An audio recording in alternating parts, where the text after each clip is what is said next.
Mark Twain Selected Works. Extract from Captain Stormfield's Visit to Heaven, 1907 and 1908. I judge it was about a couple of weeks or so after this that I dropped old Sandy McWilliams a note one day. It was a Tuesday, and asked him to come over and take his manna and quails with me next day. And the first thing he did when he stepped in was to twinkle his eye in a sly way and say, "Well, Cap, what you done with your wings?" I saw in a minute that there was some sarcasm done up in that rag somewheres, but I never let on. I only says, "Gone to the wash." "Yes," he says in a dry sort of way, "they mostly go to the wash about this time. I've often noticed it. Fresh angels are powerful neat. When do you look for 'em back?" "Day after tomorrow," says I. He winked at me and smiled. Says I, "Send it out with it.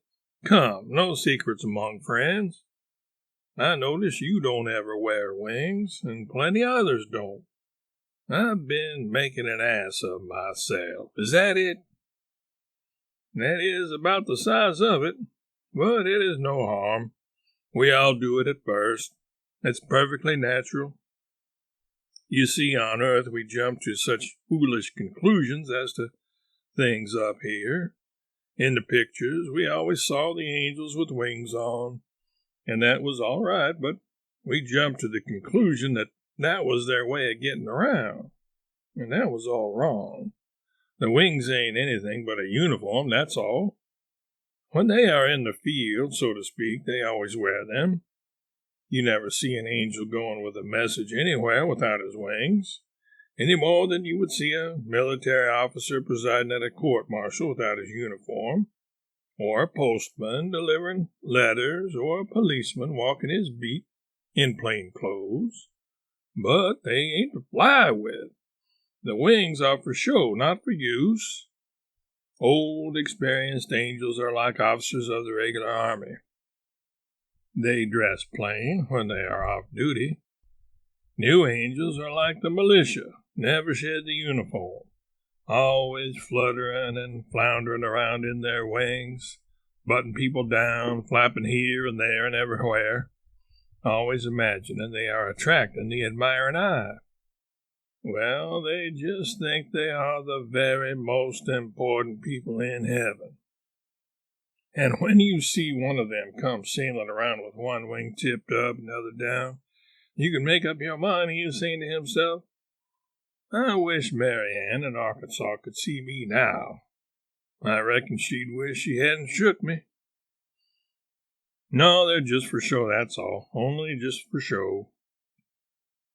"I judge you've got it about right, Sandy," says I. "Why, look at it yourself," says he. "You ain't built for wings. No man is.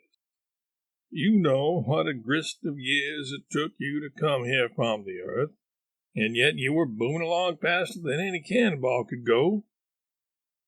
Suppose you had to fly that distance with your wings. Wouldn't eternity have been over before you got here?" "Certainly." "Well, angels have to go to the earth every day, millions of them, to appear in visions to dying children and good people, you know. It's the heft of their business. They appear with their wings, of course, because they are on official service, and because the dying persons wouldn't know they were angels if they hadn't wings. But do you reckon they fly with them? Stands to reason they don't. The wings would wear out before they got halfway. Even the pin feathers would be gone. The wing frames would be as bare as kite sticks before the paper is pasted on. The distances in heaven are billions of times greater. Angels have to go all over heaven every day. Could they do it with their wings alone? No, indeed. They wear the wings for style, but they travel any distance in an instant by wishing. The wishing carpet of the Arabian Nights was a sensible idea.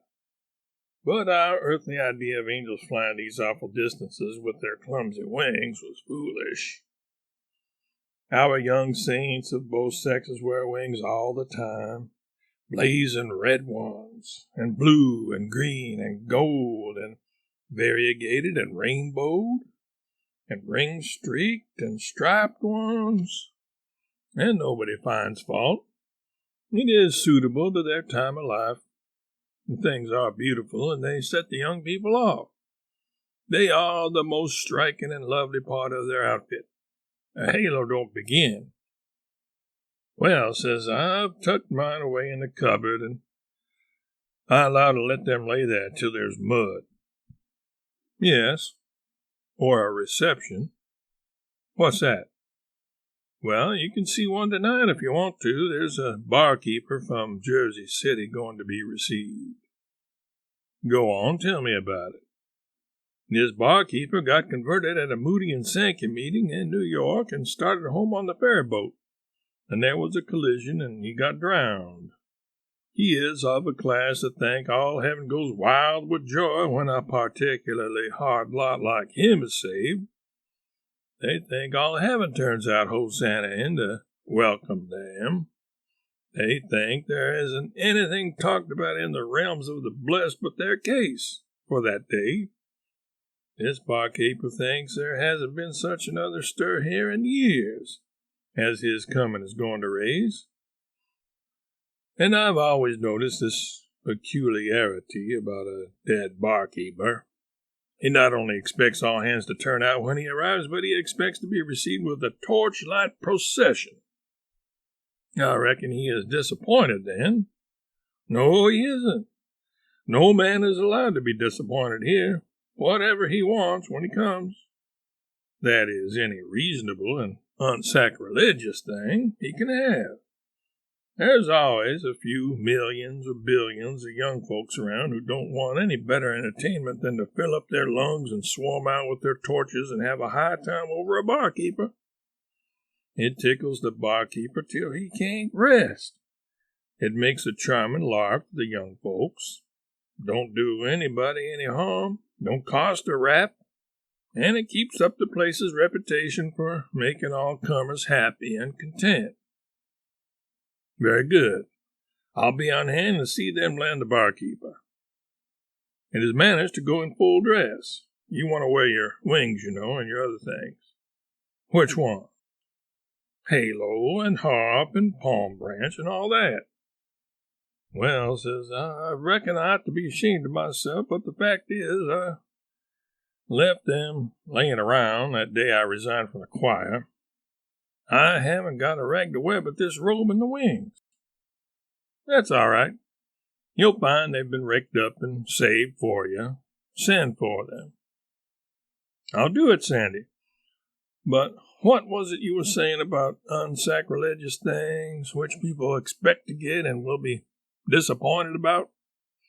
Oh, there are a lot of such things that people expect and don't get.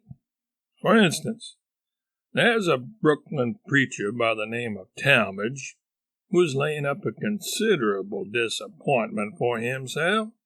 He says every now and then in his sermons that the first thing he does when he gets to heaven will be to fling his arms around Abraham, Isaac, and Jacob and kiss them and weep on them.